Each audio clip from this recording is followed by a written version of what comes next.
Bien, hermanos, pues buenas noches. Vamos a hacer un estudio el día de hoy y como mencionaba el pastor, hay algo que de repente nos sucede a nosotros. Estamos luchando con la enseñanza anterior y con las que vienen porque, uno es más abajo. Ok, me están diciendo que va más abajo. ¿Por ahí está bien? ¿Sí? Muy bien.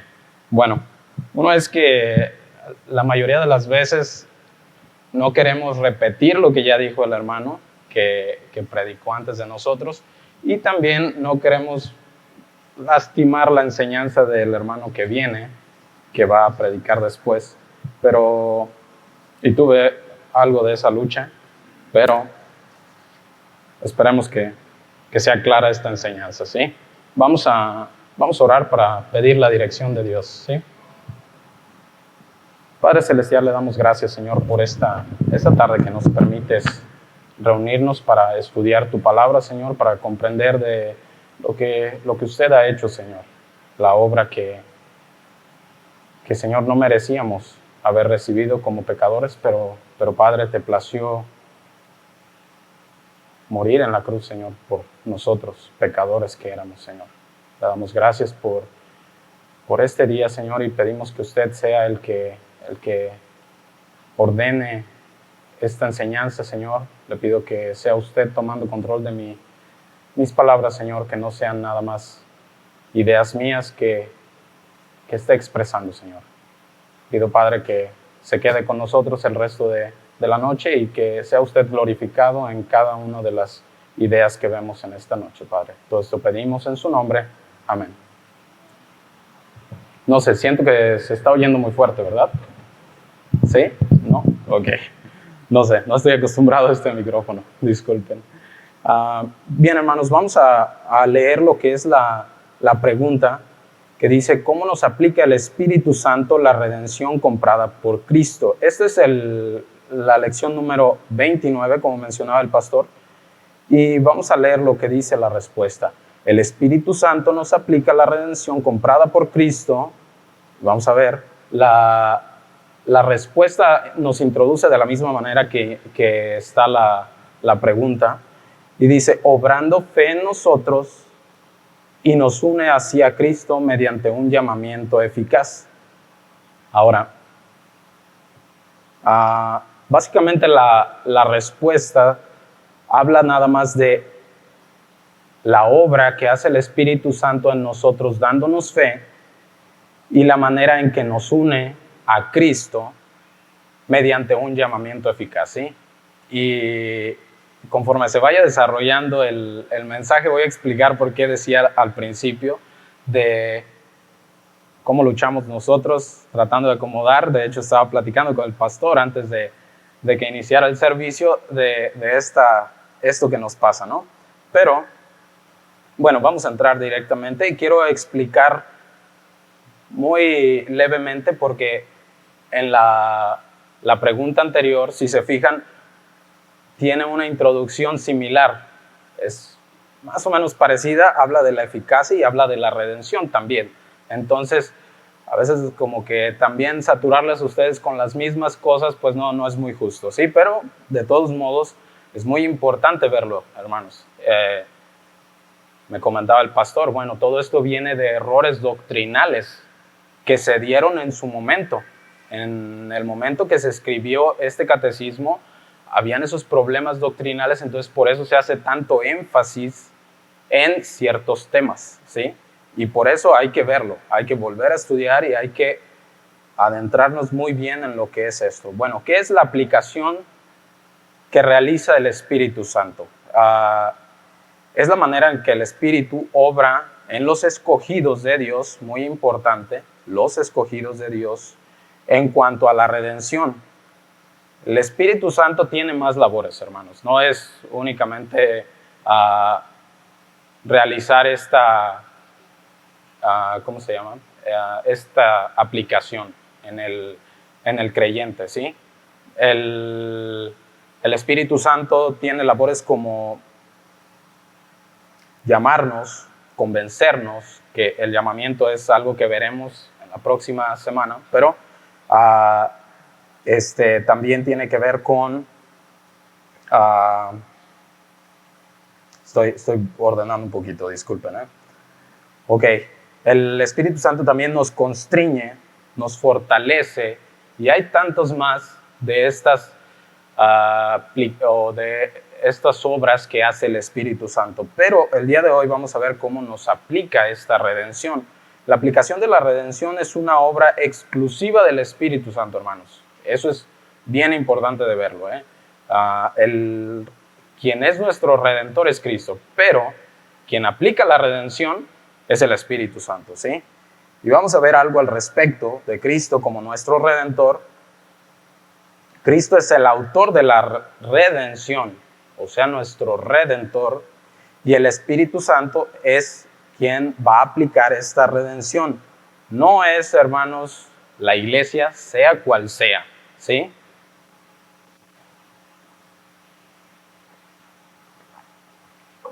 Sea cual sea la iglesia, no vas a encontrar redención en ninguna de ellas. No se puede pensar ahorita de iglesias que podrían decirte, si no diezmas, si no traes tu dinero, tú estás muy lejos de Dios. Y no estoy diciendo que no diezmen, hermanos. Estoy diciendo que no es una entrada, no es un medio que nos va a aplicar la redención.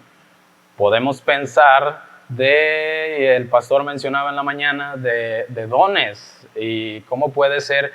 Hay iglesias donde se predica que si tú no tienes el don de lenguas, estoy muy seguro de que tú seas salvo, ¿sí?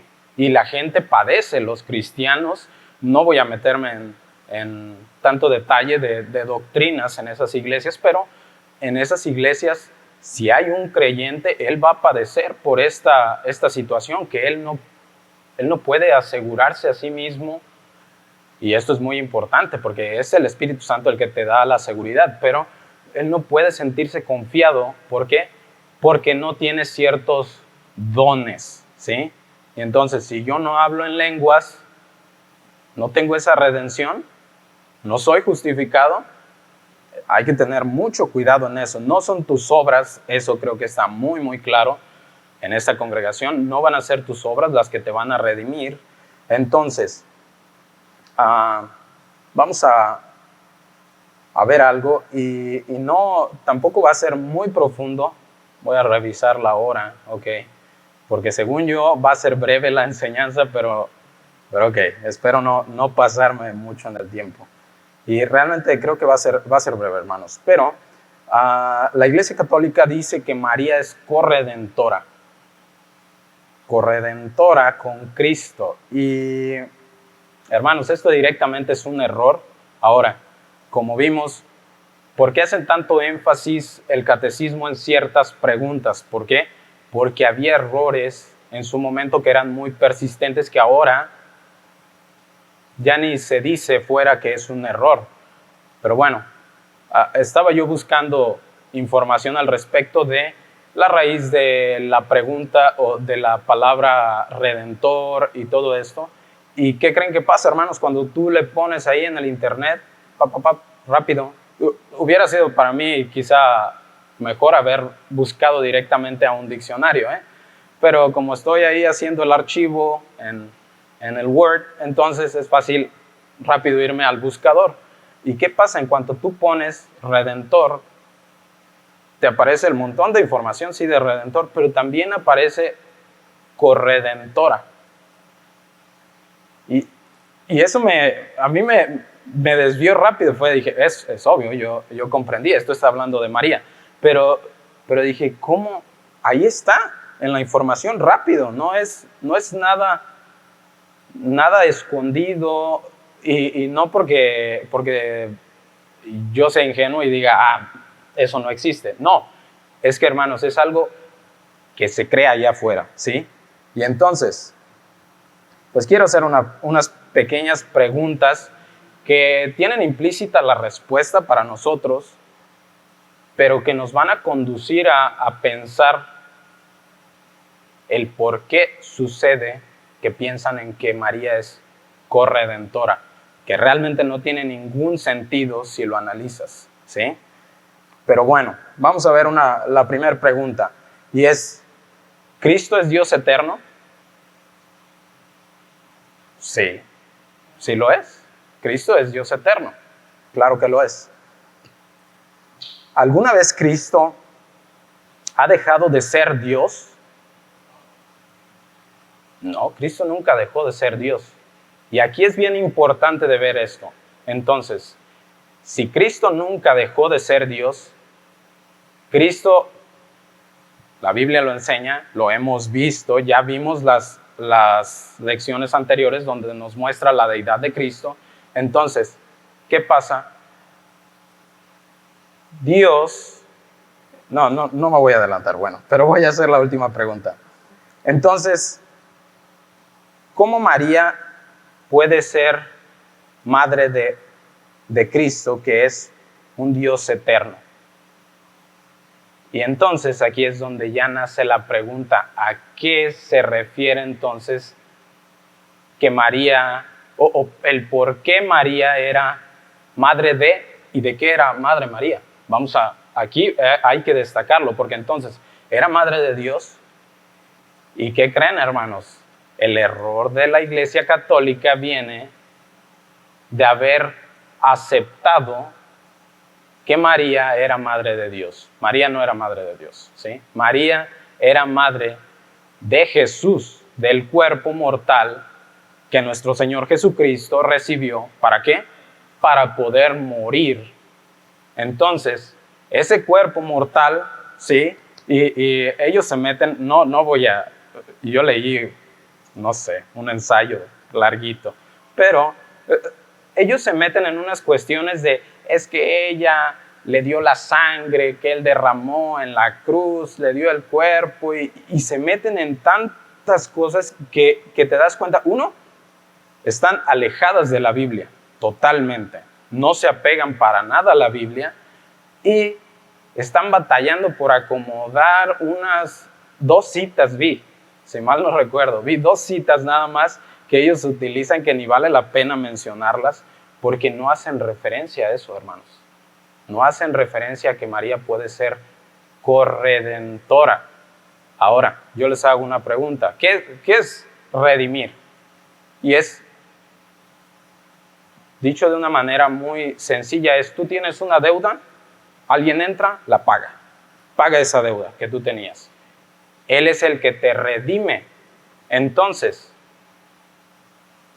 ¿puede acaso una mujer pecadora, que es María, obrar de alguna manera para pagar el pecado de otro pecador? No puede, hermanos. Eso no es posible. La Biblia, la ley, no lo permite. No, y eso sin mencionar en todos los problemas doctrinales en los que se meterían para poder explicar eso, ¿eh? Entonces, no se puede, no se podría. María no le dio su deidad a Cristo, únicamente le dio el cuerpo, ¿no? Que podía morir en la cruz. Le respetamos por eso, sí, claro, y no vamos a maldecirla, no vamos a hablar mal de ella, claro que no, en ninguna manera, pero no tiene parte en la redención, ¿sí? Entonces, ¿por qué Cristo? Y ahí nos vamos a concentrar nosotros realmente. ¿Por qué Cristo sí puede hacer esto? Y es porque su sangre es el sacrificio perfecto. Ese es el motivo. Entonces, vamos a Hebreos 9:11. Y es una cita un poquito larga, 9:11 al 14, pero hay que leerlo completo para comprender el porqué de esto. Porque si nada más nos vamos al momento en el que vemos esa frasecita donde dice que es por su sangre, pues no va a rellenar todo el espacio, ¿sí? Pero dice así: pero estando ya presente Cristo, sumo sacerdote de los bienes venideros, ya hemos visto a Cristo como sacerdote, entonces, de los bienes venideros, por el más amplio y más perfecto tabernáculo, no hecho de manos, es decir, no de esta creación. Hay muchas cosas encerradas aquí, hermanos, que es muy, muy buena, pero principalmente es esto, que dice, sumo sacerdote de los bienes venideros por el más amplio y más perfecto tabernáculo. ¿Cuál es ese tabernáculo? Ese es su cuerpo, hermanos. Entonces, seguimos, dice, no hecho de manos, es decir, no de esta creación, y no por sangre de machos cabríos ni de becerros, sino por su sangre, importantísimo, sino por su sangre que le proveyó la Santísima Virgen María. ¿Acaso dice eso? No, hermanos. La Virgen María no se menciona aquí para nada. Entonces, dice, entró una vez para siempre en el lugar santísimo, habiendo obtenido eterna redención.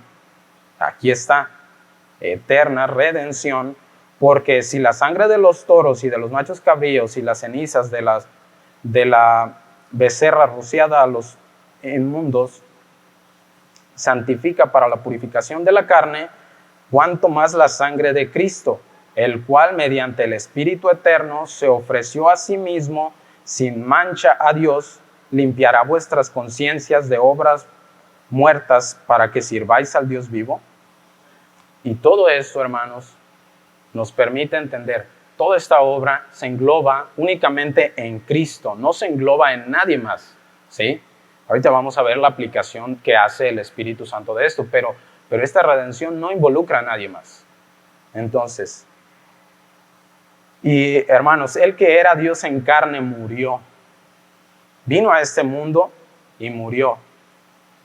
No sé si comprendemos el alcance de esto, pero no es cualquier cosa. Cuando mencionamos, sí, Cristo Jesús, hay que tener cuidado, hermanos, de que no estemos tomando el nombre de Cristo en vano, que es Dios mismo. Porque nada más lo tomamos como una bonita historia que la traemos acá solo cuando queremos hablar de nuestra salvación. No, era Dios mismo y lo es aún.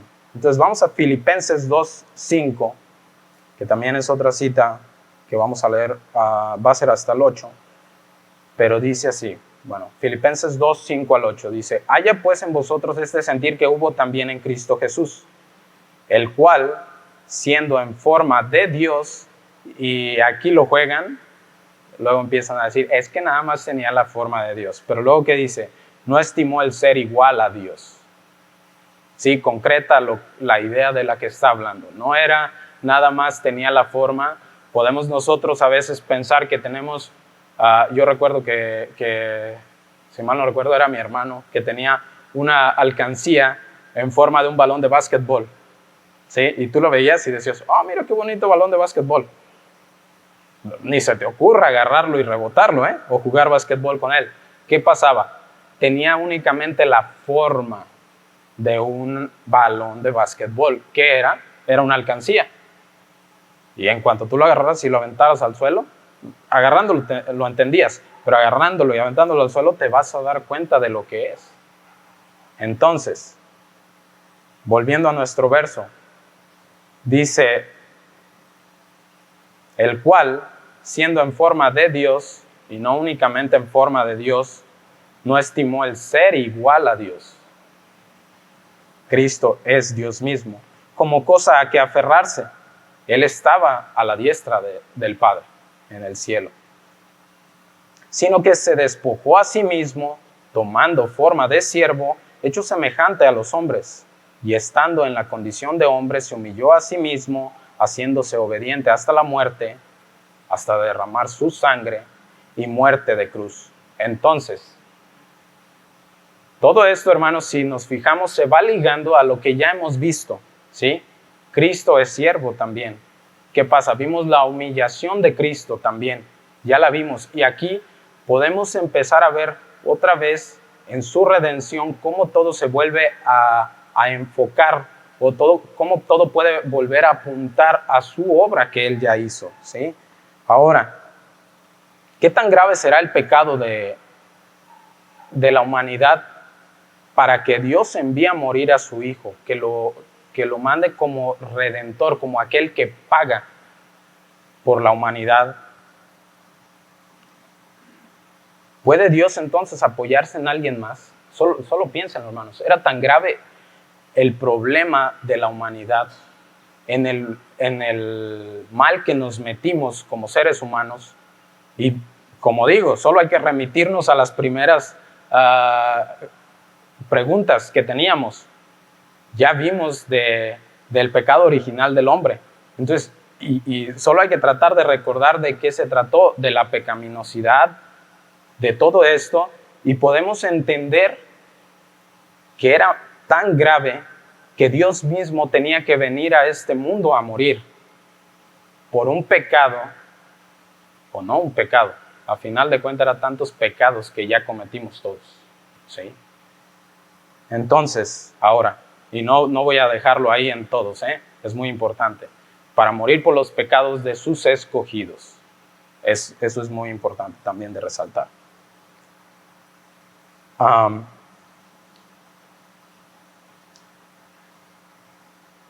Me hace pensar esto, hermanos,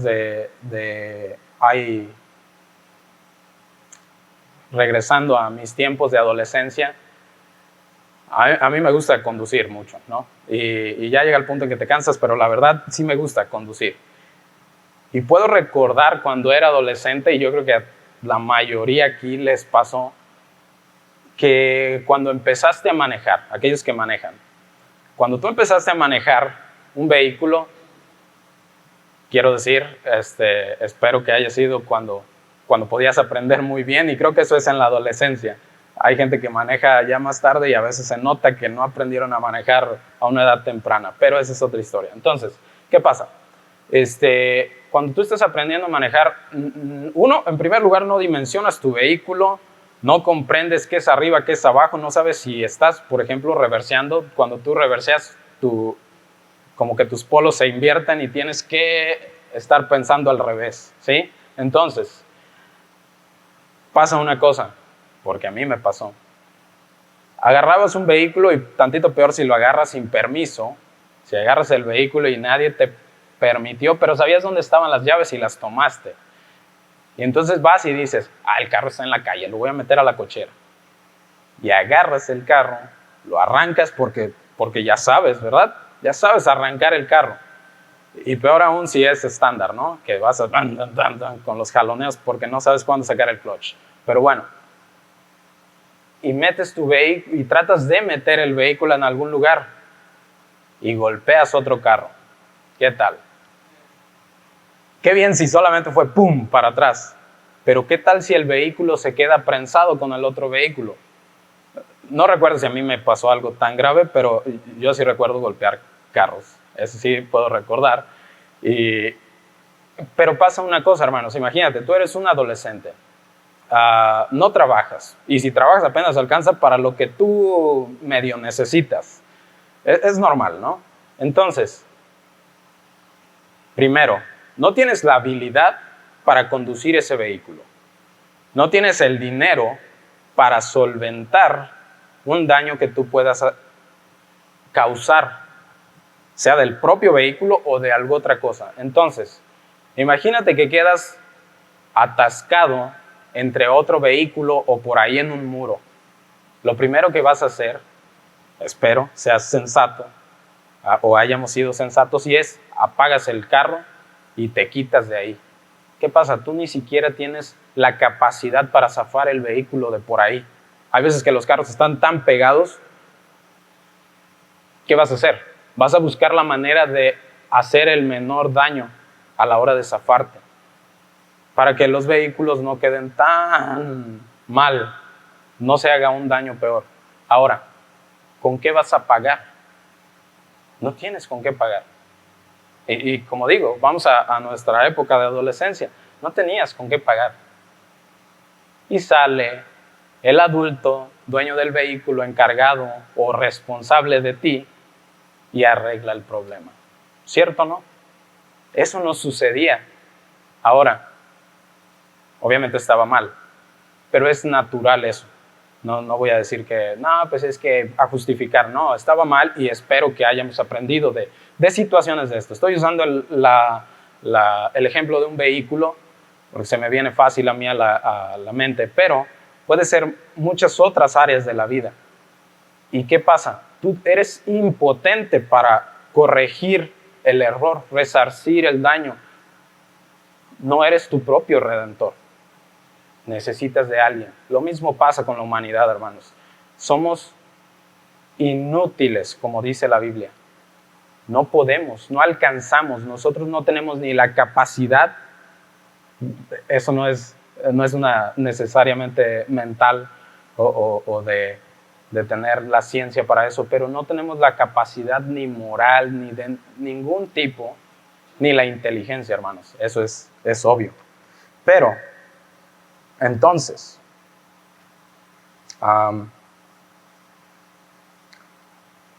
pues es imposible, hermanos, que María de alguna manera haya sido. Pero vamos a ver qué dice María al respecto, ¿sí? Quiero nada más ver eso y vamos a avanzar ya. En Lucas 1, 46 al 48, dice así: entonces María dijo, engrandece mi alma el Señor, y mi espíritu se regocija en Dios mi Salvador. Ella misma llama a Dios Salvador, entonces. Porque ha mirado la bajeza de su sierva. Y si me puede alguien, o más bien si cada quien en su cabeza, respondas eso, realmente. Respondan para sí mismos. ¿Qué es bajeza? ¿A qué se refiere ahí María con esta expresión, bajeza? ¿Qué pensarás tú si dices, es que es una persona muy baja? En primer lugar, estás despreciando. Eso no es correcto, Entre nosotros no, para nada es correcto. Pero a lo que se está refiriendo aquí, pues, podemos pensar que en su momento se puede referir siendo sierva. Bueno, entonces habían señores, había quizá esos linajes reales. Entonces dice bajeza, porque yo no soy de un linaje real.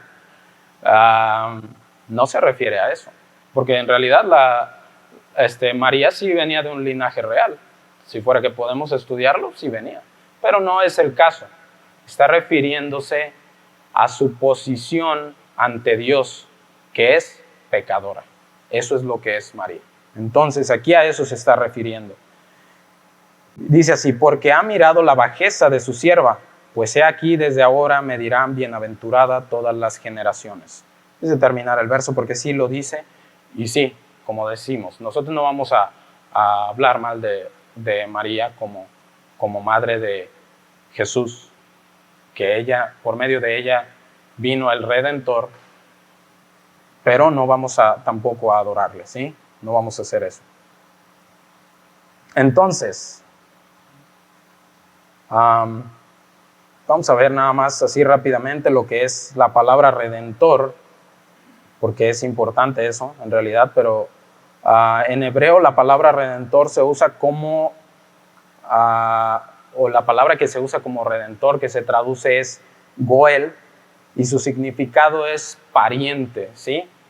Que como vemos es lo que hizo María en cierto sentido por nosotros. No es como que era una obra más especial que la de Cristo, ¿no? Pero trajo a un pariente cercano para que pudiera morir por nosotros.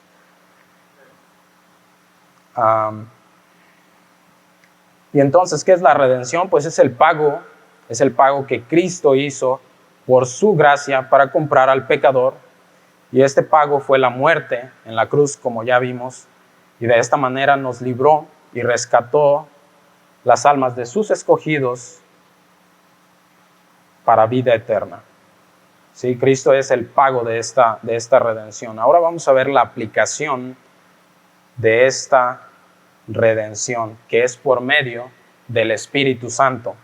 Y la manera, pues esto es una labor del Espíritu, como ya vimos, pero es obrando fe en nosotros. Vamos a Romanos 3:21.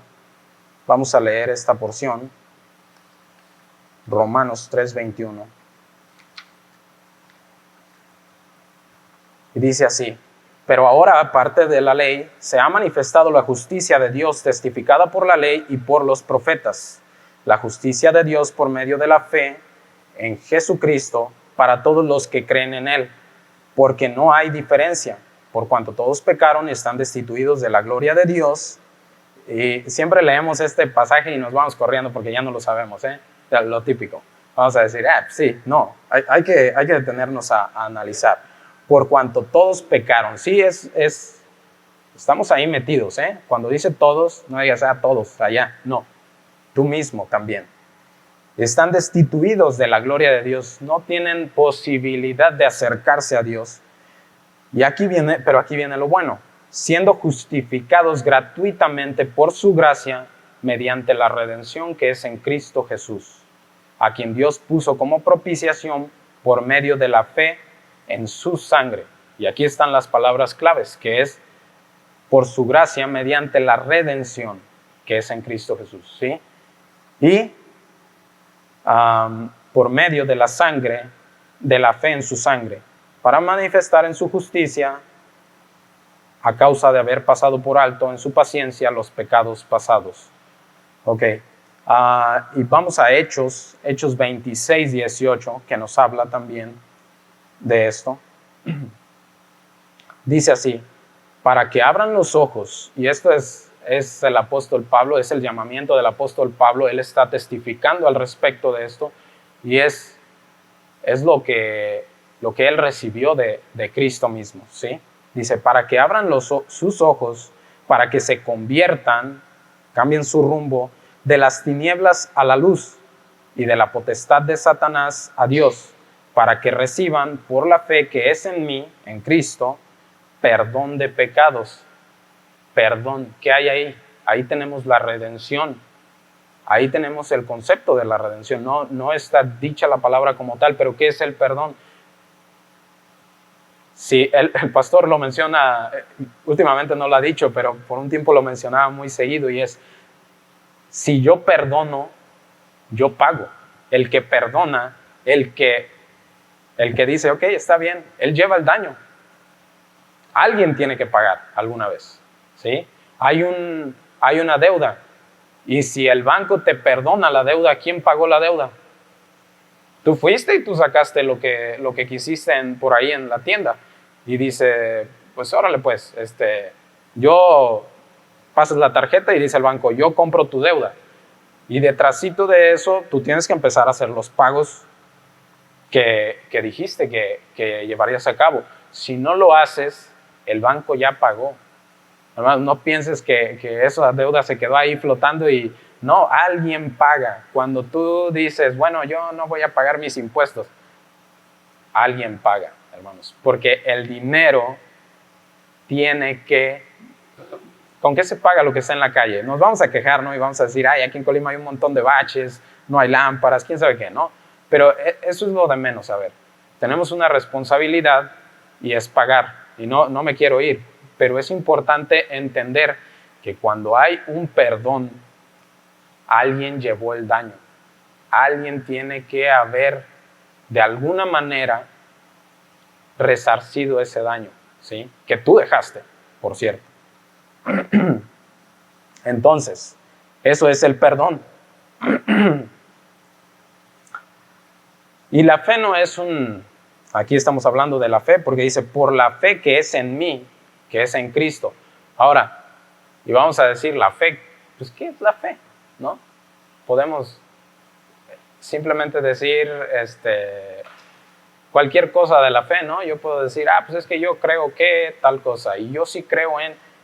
Pero no, es importante darle un sentido a esta palabra. La fe no es un conocimiento, la noción de Cristo. Eso no es la fe. Allá afuera hay, inclusive, a México se le conoce como un país cristiano. Es lo que es. Y pregunto yo, hermanos, ¿consideran ustedes que hay muchos cristianos allá afuera en la calle caminando?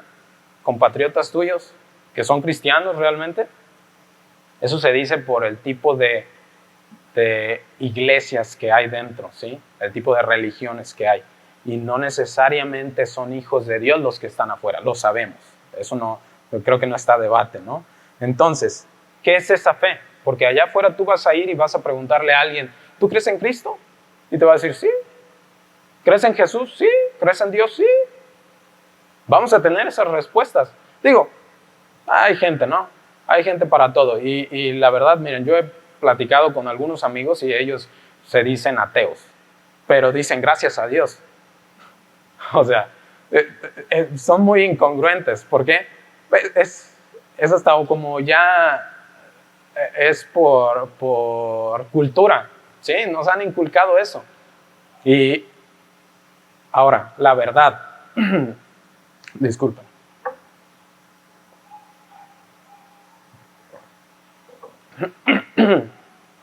¿Qué pasa? Cuando ellos empiezan a hablar, por ejemplo, de sus filosofías, ¿no? Y teorías no, es que venimos y somos una colonia de marcianos o no sé qué, ¿no? Van a decir cualquier cosa. Pero cuando empiezan a hablar realmente de esto, si tú los abordas y empiezas a realmente a razonar con ellos, bueno, ellos llegan a una conclusión, algunos, a decir, bueno, sí debe haber algo mayor que nosotros. Y cuando empiezas a ver, a abrir ese panorama, son personas abiertas. Entonces, si te escuchan, ellos no han escuchado realmente una doctrina que les llene quizá, y es, como digo, por cultura tienen ciertas cosas arraigadas, pero entonces, sin irnos más lejos, es más, ya aquí lo vamos a dejar. Pero, ¿qué pasa? No hay realmente cristianos allá afuera que profesen una fe en Cristo, en su obra redentora. Muy posiblemente ni entienden el por qué murió Cristo. Nada más van a decir, bueno, es que vino a morir para enseñarnos a morir, a vivir, a no sé qué. Van a decir algo así. No es correcto, hermanos, ¿sí? Cristo vino para redimir nuestras almas, a morir para redimir nuestras almas. Entonces, vamos a Mateo 8, 28.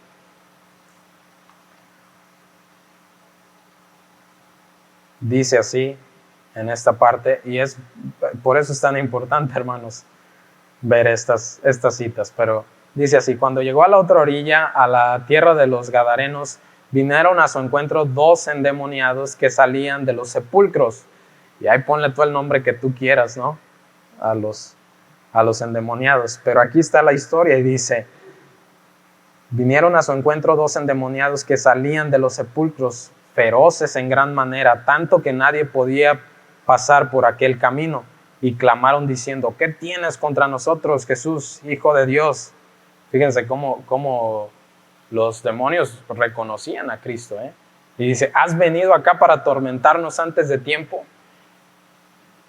¿Quién va a atormentar a los demonios, hermanos? ¿Quién va a hacer eso sino Dios? Y cuando dice hijo, uno aquí en nuestra Biblia está en mayúsculas, ¿eh? Y dice Hijo de Dios. ¿Por qué crucificaron a Cristo? Y vamos a decir, porque se decía ser hijo de Dios. No, porque realmente los judíos comprendían que se decía ser igual a Dios él. Entonces, si los demonios reconocen eso, que realmente ellos conocen bien a Dios, ¿eh? Ellos no tienen duda de quién es Cristo, de quién es Dios. Ellos no tienen ninguna duda. Vamos a Santiago 2:19. Dice así: ¿tú crees que Dios es uno?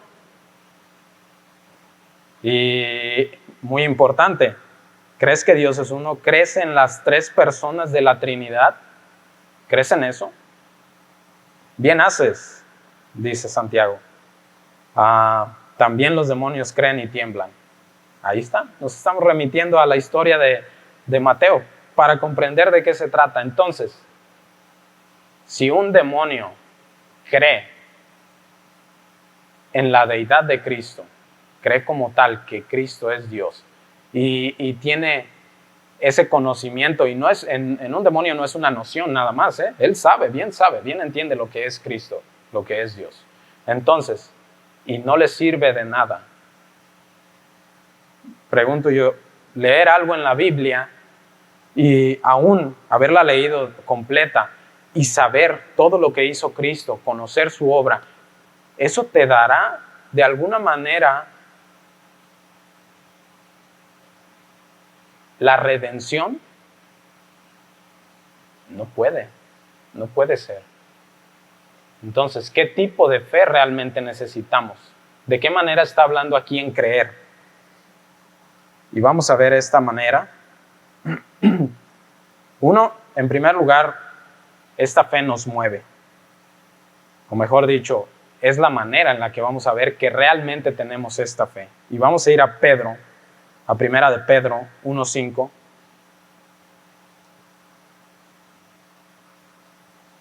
Y dice así: vosotros, poniendo toda diligencia, por esto mismo añadid a vuestra fe virtud, a la virtud conocimiento, al conocimiento dominio propio, al dominio propio paciencia, a la paciencia piedad y a la piedad afecto fraternal. Entonces, ¿qué estamos viendo? Que tenemos que tener estas virtudes.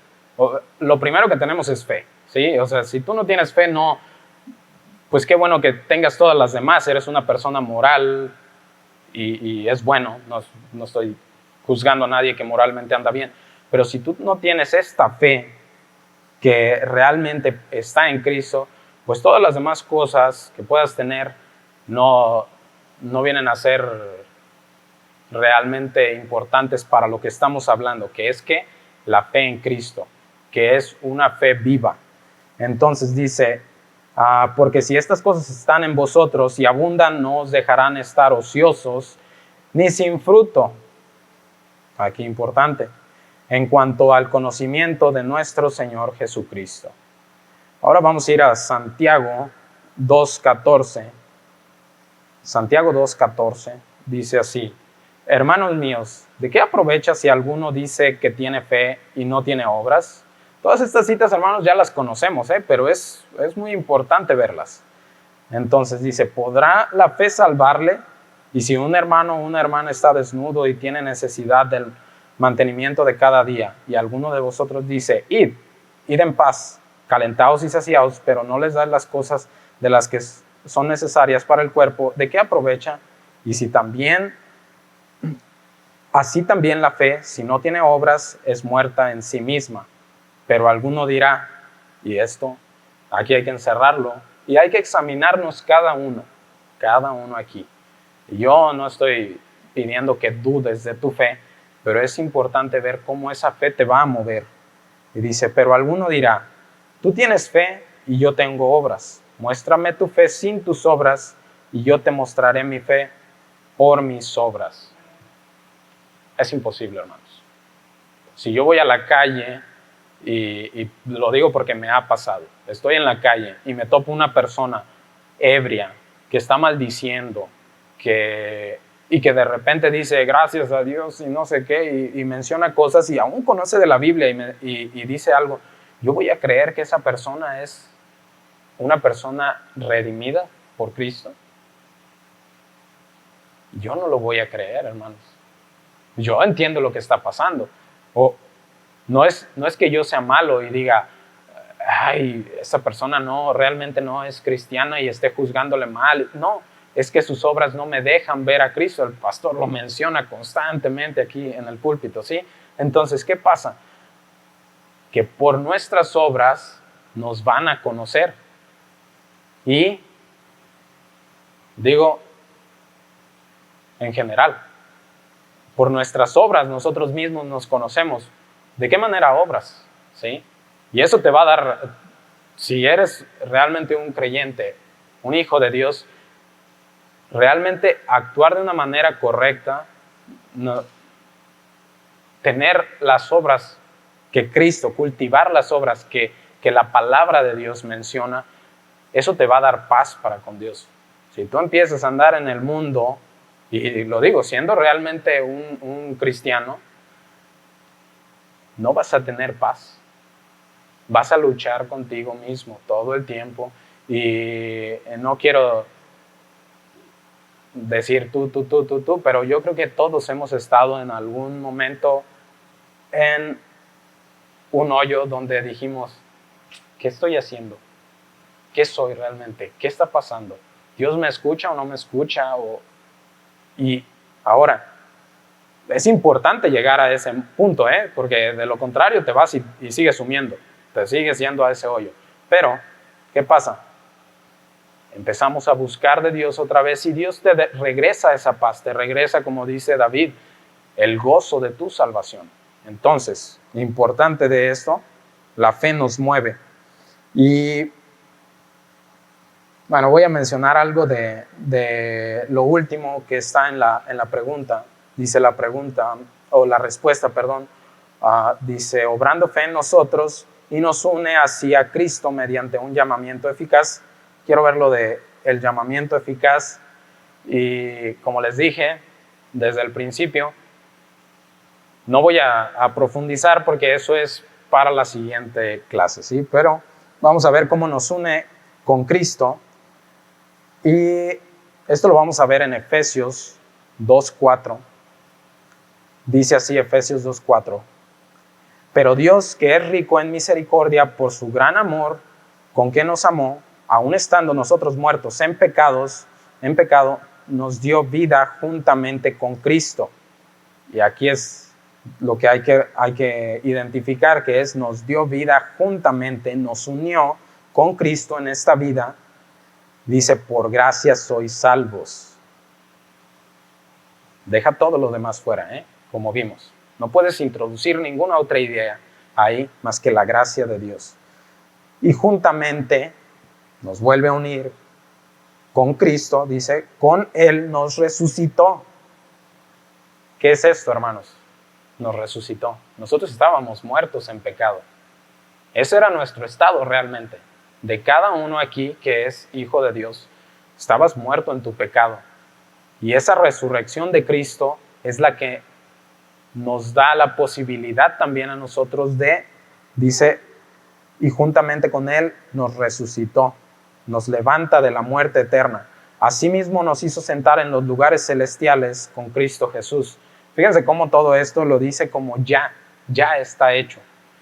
Se dice que no, es que no existe el infierno es aquí mismo. Tú haces tu propio infierno o tu propio cielo. No es cierto, hermanos, pero hay una cosa que sí es cierta. Tú ya tienes tu lugar en el cielo. Si tú eres un hijo de Dios, juntamente con Cristo reinaremos, hermanos. Entonces, dice aquí, y asimismo nos hizo sentar en los lugares celestiales con Cristo Jesús. Lo que Dios promete es un hecho, hermanos. Lo tenemos. No hay que dudar de eso, no hay que dudar de nuestra redención, no hay que dudar de nuestra unión con Cristo y de todo lo que tenemos. Y veremos más adelante en las siguientes lecciones, platicando con el hermano Félix, él tiene la introducción a unas cosas muy buenas que vienen del catecismo. Y como decía, que no es justo abordar tanto ahorita porque en su momento los hermanos lo van a explotar de una manera muy buena para todo sea provechoso. Y en realidad en el tiempo aquí pues no alcanza para llegar y enfocarnos o explicar bien todo, ¿no? Pero vienen unas cosas muy buenas, viene algo que la siguiente lección tiene que ver con el llamamiento eficaz.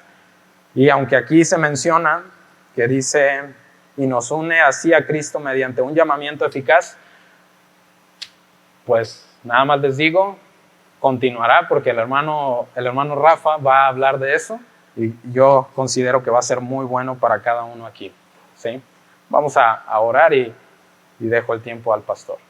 Padre Santo, gracias le damos por esta noche, gracias por su palabra, por lo que tenemos, Señor, en su redención, Señor.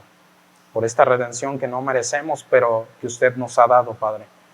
Pedimos que usted obre fe también en nosotros para actuar de una manera correcta. Y, Padre, también que esta fe se la dé a aquellos que no tienen, que están aquí sin Cristo, Señor. Señor, también que nos dé sabiduría para llevar esta fe que tenemos nosotros a este mundo que tanto lo necesita, Padre. Para que sea usted el que redima al pecador, Padre. Gracias, Padre, por este día, esta enseñanza que tuvimos y pedimos que se nos quede, Señor, grabado en nuestros corazones para realmente actuar de una manera cristiana en este mundo, Padre. Todo esto pedimos en su nombre. Amén.